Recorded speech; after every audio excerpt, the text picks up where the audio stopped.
ბათუმის Black Sea Jazz ფესტივალი დღეს ოფიციალურად დაიხურება. ფესტივალის ბოლო დღეს ცნობილ კომპოზიციებს ბრაზილიური მუსიკის ცოცხალი ლეგენდა სერჟიო მენდესი შეასრულებს. ფესტივალის მეხუთე დღეს კი მელომანების წინაშე ბექა გოჩიაშვილი და მისი ვარსკვლავური კვინტეტი წარდგება. მანამდე ჯაზის მოყვარულებისთვის მელოდიები ბოლო ალბომიდან ამერიკელმა მუსიკოსმა ჯო კალდერაცომ და მისმა ტრიომ ააჟღერა.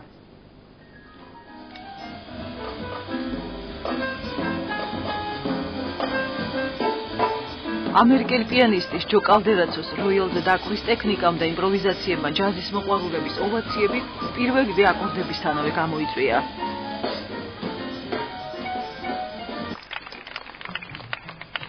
ჩემთვის როგორც ბავშვობის ერთგვარი ნოსტალგია არის, იმიტომ რომ Weather Report-ი ჯგუფი სადაც მან მართლა ომის წელი შეიტანა, ჩემთვის მართლა ესეთი მნიშვნელოვანი პერსონა არის. სიხარული და მელანქოლია ახალი და ყველაზე ცნობილი ალბომიდან ჯო კალდერაცოს კომპოზიციები შეასრულა, რომლებიც ბრანფორდ მარშალის კვარტეტის თანხლებით 2011 წელს ჩაწერა. ვირტუოზი პიანისტი კვარტეტში 1998 წელს მიიწვიეს. მანამდე კი მისი უნიკალური ნიჭი ცნობილმა საქსაფონისტმა მაიკლ ბრეკერმა შენიშნა. სწორედ მისი გავლენით დათმო კალდერაცომ კლასიკური პიანისტის კარიერა და საკუთარი თავი მთლიანად ჯაზს მიუძღვნა. 2006 წლიდან პიანისტმა მასშტაბური ტურნე წამოიწყო, კონცერტებით მთელი მსოფლიო მოიარა. ბათუმის ჯაზ ფესტივალზე ის საკუთარ ტრიოსთან ერთად ჩამოვიდა.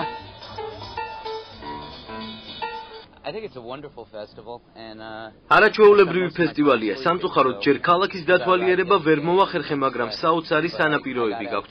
აღფრთოვანებული ვარ ხალხით, ისინი შესანიშნავი მსმენელები არიან.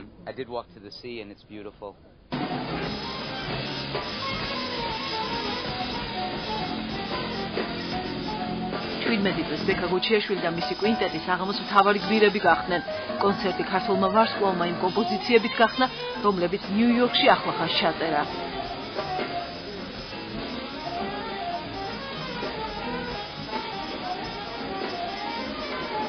ამ ფესტივალზე უნდა იყოს 10-ჯერ მეტი. 10,000 ადამიანი იყოს და არის ალბათ 1000. ეს სუდია. ისე რომ თქვენ ხო განსაკუთრებული ვალი ამ შემთხვევაში რომ ადამიანებს გააგებინოთ რა არის ხარისხიანი მუსიკა. ჩიკორეას ფავორიტი და პრესტიჟული კონკურსების რჩეული თავისუფლების მოყვარია და მუდამ სტანდარტული წესების მოწინააღმდეგე. როგორც ბექა გოჩიაშვილზე ამბობენ, ის უნიკალურ მუსიკალურ ტიპს ეს თვისებას დაეხმარა, რათა კარიერა სწრაფი ტემპით განვითარებულიყო. ძალიან ვისიამოვნე, ძალიან ამაყივა, რომ ბექას სახით ყავს ასეთი წარმატებული, ასეთი ახალგაზრდა ჯაზმენი და დარწმუნებული ვარ, რომ ის ღირსეულად გააგრძელებს მსოფლიო ჯაზის ტრადიციებს საქართველოში და არა მარტო საქართველოში, მის საზღვრებს გარეთაც. დიდი მადლობა Step Promotions ასეთი არაჩვეულებრივი პროგრამისთვის. ბექა გოჩიაშვილთან ერთად ინსტრუმენტზე დაკვრვის შოუ მისი კვინტეტის ვარსკვლავებმაც მოაწყვეს. წელს კვინტეტის შემადგენლობაში ვიქტორ ბეილი, ლენი ვაიტი, ვოლეს რუნი, ლონიელ ლუკე და ჯალილ შოუ შედიან.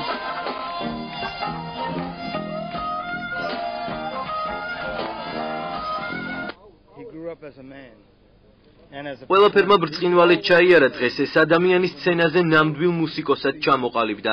იგი მუსიკით ელაპარაკებოდა ხალხს, შესაბამისად კონცერტიც კარგი გამოვიდა. მე მგონი ყველაფერმა კარგად ჩაიარა, როგორც ლენი თქვა, ძალიან დამეხმარა, რომ დამეწყო გაზრდა ისე როგორც ადამიანი და როგორც ადამიანი მუსიკოსი, ან როგორც ძალიან საჭირო და აუცილებელი იყო, რაც მანამდე მე არ მქონდა ეს და არ ვიცოდი კომუნიკაცია აუდიენციასთან, ვისაც ძალიან დიდი პატივი უნდა სცეს მუსიკოსმა საერთოდ და მე მგონი ყველაფერმა კარგად ჩაიარა, თავის საუბრითა და თავის დაკვირითაც.